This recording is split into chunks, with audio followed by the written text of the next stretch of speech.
Okay, my name is Louis Kennedy, and today I will be presenting my final that I had to create for my scripting fundamentals course. Within this course, we had to use the programming Python to complete tasks and agendas that the teacher prescribed us to do.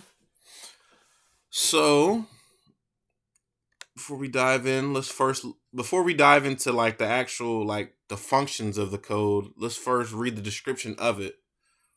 So here, following the hashtag, I have like my comments, which is used for programmers to like, you know, just to keep notes and tracks of objects and updates for specific lines of code. So for this one, you see name. This is the name of the game that I had to make. Author, which is me. Date when I created this. I created this last year during the spring semester. And here's the purpose. This explains like the intent and detail of the project, why it was created, what is it supposed to do, etc. Here we can read it real quick for you guys. Here it says the purpose in this lab you're to build a trivia game. The game should present each question either in order or randomly to the player. And display up to 4 possible answers. Players to input what they believe to be the correct answer. The game will tell the player if they got it right or wrong and will display their score. If they got it right, their score will go up. If they got it wrong, their score will stay the same. If they got it after all the questions have been asked, the game will present the final score correct, and will allow the player to play again if they choose. Blah blah blah. Now, let's actually run the game so you guys get like a feel of it. Let's see. Let's go back to the other screen. And if you guys don't know, this is like the shell. This is where the output of codes of the Python codes take place. And this is the file that you write the code. It kind of helps keep it separate, So let's see. Let's go down here. It says, please select your answer. Blah, blah. Oh, do you want to restart the game? Yes or no?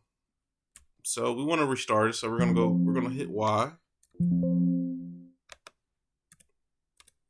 Okay, now it's going to ask us again, would you like to play? And we're going to say yes. First question, how are T'Challa and Killmonger related? B, they're cousins. Next question, which is the city does Peter Parker not visit in Spider-Man Far From Home? We're going to take a good guess and say B. Next question is, what game is Thor playing in Avengers Endgame? We're going to go with A. Got it correct. Where's Captain America from? It is D. Next question, who killed T'Challa's father? B. Next question, what is the name of Thor's hammer in Avengers Endgame? It's kind of straightforward. A, and this is my favorite weapon. Got that correct. What movie did Captain America lift Thor's hammer? I think most of you guys know this, probably. It is A, Endgame. What is the Red Skull's real name? A, Joseph Joestar. B, John Stalin. C, von Stroheim. D, Johann Schmidt. Let's see. It's going to be a tough one. I think it's C. C. Next question. What is Tony Stark's last words in Endgame? A, I am Iron Man.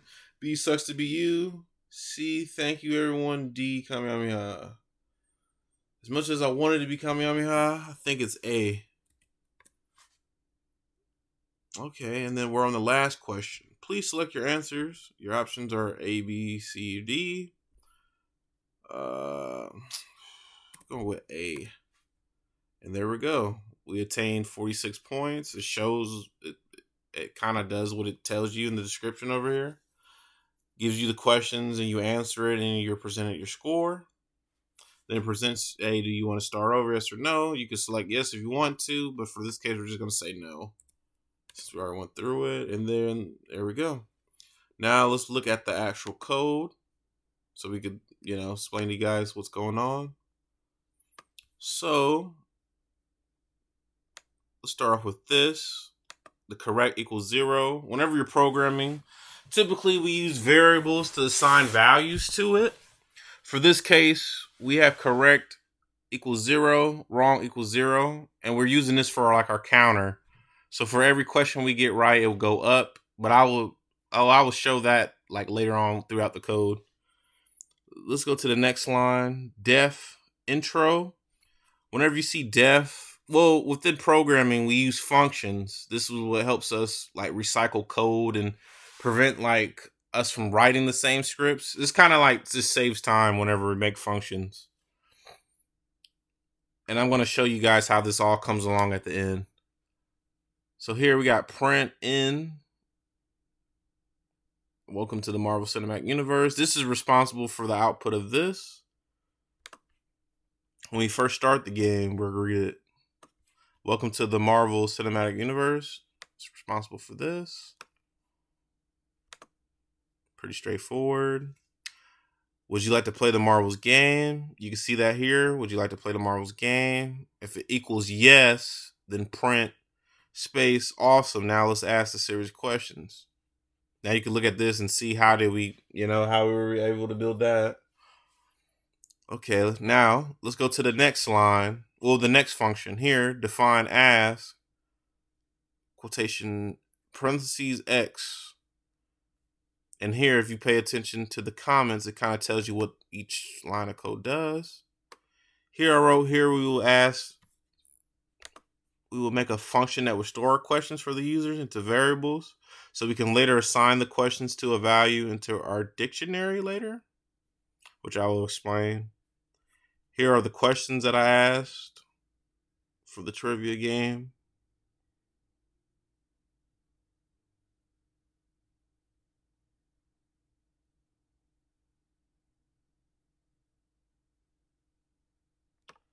And here you got your if else statements. You kind of use these to, it's like kind of like condition. Most of you guys probably already know this. It's kind of Boolean. If it's true, then it's true. If it's false, then it's false. These are condition statements: if, else, and else. So if X equals Q1, this is kind of going through like my list that I had to make, like my dictionary that I had to make. So if X equals Q1 returns Q1, which is question 1, which you can see. And then here you can see like the comment that I made, because I was having I was struggling real bad trying to make like the questions return to the user. You can see that here at this part, was struggling returning my questions back into the memory. Try to do it like return Q1, but it didn't work. It kept getting variables. So I decided to set up a condition. If X equals my variable, return the following variable, and it worked. I was so excited then. Here is my next function, multiple choice. Here in this, it describes like what this code is doing. It says here in my multiple choice, we will create the dictionary, store our key value pairs, then use the for loop to group my dictionaries together and print out my questions. And that's exactly what I did. Made like a little dictionary to kind of go like in sequence to ask the user. Ask Q1, Q2 equals ask Q2. After Q3 is done, blah, blah, blah. Kind of goes in a cycle.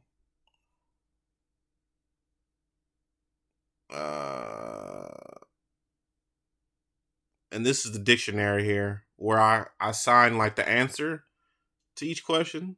So for instance, what was Q1? If you go up here and look at Q1, answer to that was B. And you can see that answer being assigned to the question. See?